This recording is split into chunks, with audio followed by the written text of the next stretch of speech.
مولانا محمد بارک صلاۃ والسلام علیک یا رسول اللہ صلی اللہ تعالی علیہ وسلم۔ بسم اللہ الرحمن الرحیم۔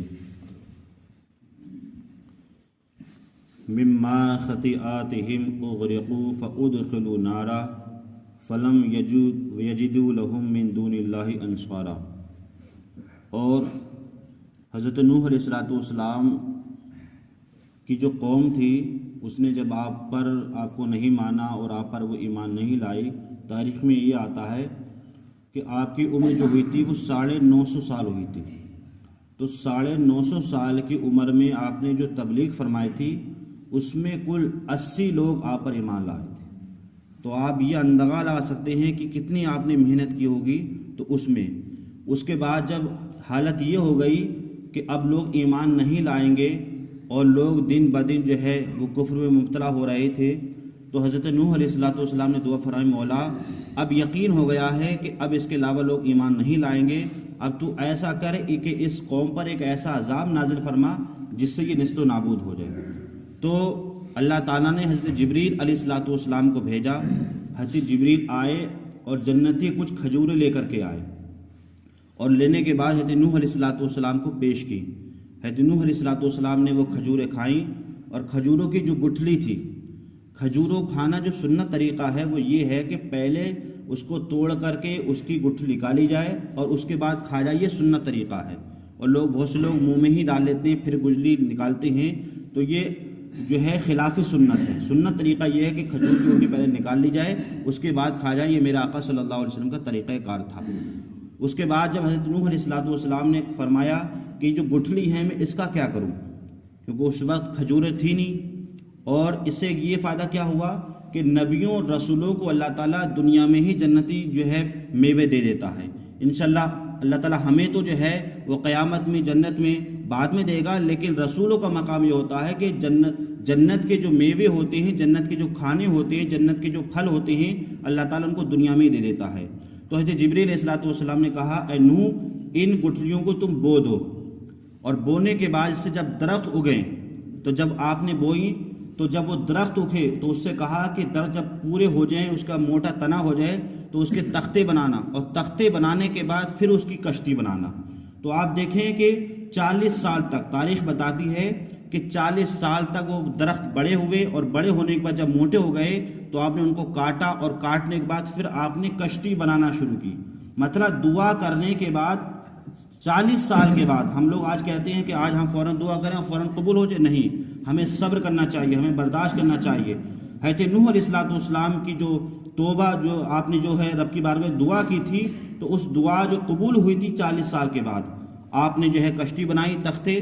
تو جب آپ کشتی بناتے تھے تو کافر آپ کے پاس آتے تھے، بھی کشتی کیوں بنا رہے ہیں آپ؟ بھئی یہاں تو کوئی دریا نہیں ہے، کوئی سمندر نہیں ہے، کشتی کہاں چلائیں گے؟ آپ کو بیوقوف کہتے تھے لوگ، آپ کو دیوانہ کہتے تھے۔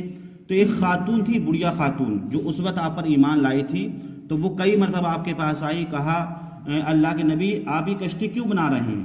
تو کہا یہ اللہ کا حکم ہے، میں کشتی بنا رہا ہوں۔ تو کہا ٹھیک ہے، جب کشتی بناؤ، جب تم پہ سوار کرو تو مجھے بھی سوار کر لینا۔ یہ واقعہ آپ نے سنا بھی ہوگا۔ اور اس کے بعد جب طوفان نوح آیا تو آپ نے 80 افراد جو آپ پر ایمان لائے تھے ان کو آپ نے کشتی میں بٹھایا، اور کشتی بٹھانے کے بعد جتنے اس وقت کے چرند پرند تھے، جانور تھے، تو ان میں سے ہر ایک کا ایک نر ایک مادہ لے لیا، سب کو نہیں لیا، ایک نر ایک مادہ، اور لینے کے بعد کشتی بٹھایا۔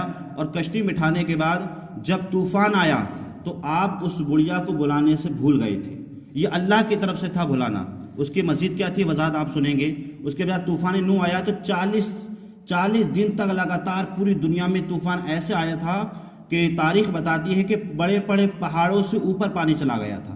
صرف کشتی میں جو افراد تھے وہی باقی بچے تھے، اس کے علاوہ جتنی بھی دنیا میں جو مکانات تھے کچے، یا جو درخت تھے یا جو پہاڑ تھے، وہ سب ختم ہو گئے تھے۔ اور اس کے بعد جب 40 دن کے بعد جب طوفان نوح جب تھما تو حضرت نوح علیہ السلام کو یہ خیال آیا کہ ایک خاتون سے، بڑھیا سے میں نے وعدہ کر لیا تھا، اب وہ کہاں ہے؟ تو جب آپ بعد میں چلے تو آپ جب اس مقام پر پہنچے تو آپ نے کیا دیکھا کہ وہ خاتون اپنی اس کوٹری میں اللہ کی عبادت کر رہی ہے۔ تو جب اس نے دیکھا، سلام پیش کیا، کہا آپ نے مجھے بلایا نہیں، اور طوفان نوح آیا نہیں، کہا آ بھی گیا چلا بھی گیا، اور 40 دن گزر گئے، تو کہا آپ نے مجھے کیوں نہیں بلایا؟ تو کہا میں اللہ کی عبادت کر رہی تھی، میں بھول گئی تھی۔ تو اس سے ہمیں یہ بھی ملا کہ جو انسان اللہ کی عبادت کرتا ہے تو اگر اللہ اس پر کوئی مصیبت آ جائے، کوئی عذاب آ جائے، تو اللہ تعالیٰ اپنی عبادت کے صدقے میں بندوں کی حفاظت فرماتا ہے۔ تو آپ یہ دیکھیں کہ طوفان نوح 40 سال تک لگا رہا، لیکن اس کے باوجود اس بڑھیا اللہ کی عبادت میں مصروف تھی اور اس کو پتہ بھی نہ لگا۔ اس کے بعد 40 دن کے بعد جب طوفان نوح ہٹا، اور اس کے بعد جو ہے یہاں تک کی تاریخ میں آتا ہے کہ آپ کی جو بیوی تھی وہ بھی آپ پر ایمان نہیں لائی تھی، وہ بھی کافرہ تھی، وہ بھی غرق ہو گئی۔ اس کے بعد کیا واقعہ ہوا؟ قرآن فرماتا ہے کہ مما خطیاتہم اغرقوا فادخلوا نارا، اپنے کیسی خطاؤں پر وہ ڈوبے گئے۔ کون؟ جتنے بھی کافر تھے۔ فادخلوا نارا، پھر آگ میں داخل کیے۔ دنیا میں عذاب یہ آیا کہ طوفان نوح آیا، اس میں غرق ہوئے، اور آخرت میں عذاب یہ ہوگا کہ ان کو جہنم کی آگ میں جلایا جائے گا۔ فلم یجدوا لہم من دون اللہ انصارا، تو انہوں نے اللہ کے مقابل کوئی اپنا مددگار نہ پایا، مطلب اللہ کے علاوہ کوئی ان کی مدد نہیں کر سکتا۔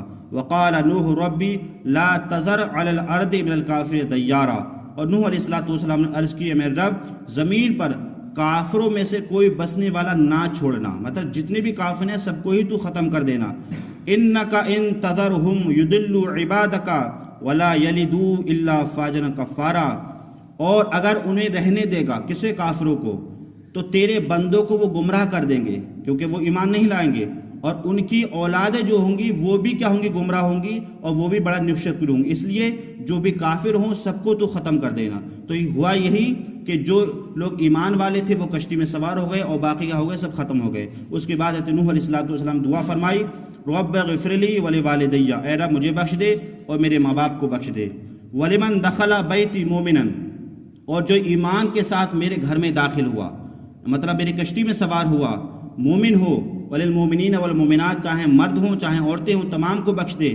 ولا تزد الظالمین الا تبارا، اور کافروں کو نہ بڑھا مگر تباہی۔ تو اس قرآنی آیات سے یہ بھی ثابت ہوا کہ ہمیں اپنے ماں باپ کے لیے دعا کرنا چاہیے، تمام مومنین کے لیے دعا کرنا چاہیے، کیونکہ یہ نبی کی کیا ہے؟ سنت ہے۔ اللہ تعالیٰ مجھے بھی آپ کو ان تمام باتوں پر عمل کرنے کی توفیق عطا فرمائے۔ اللہم صلی علی سیدنا مولانا محمد وعلی آل سیدنا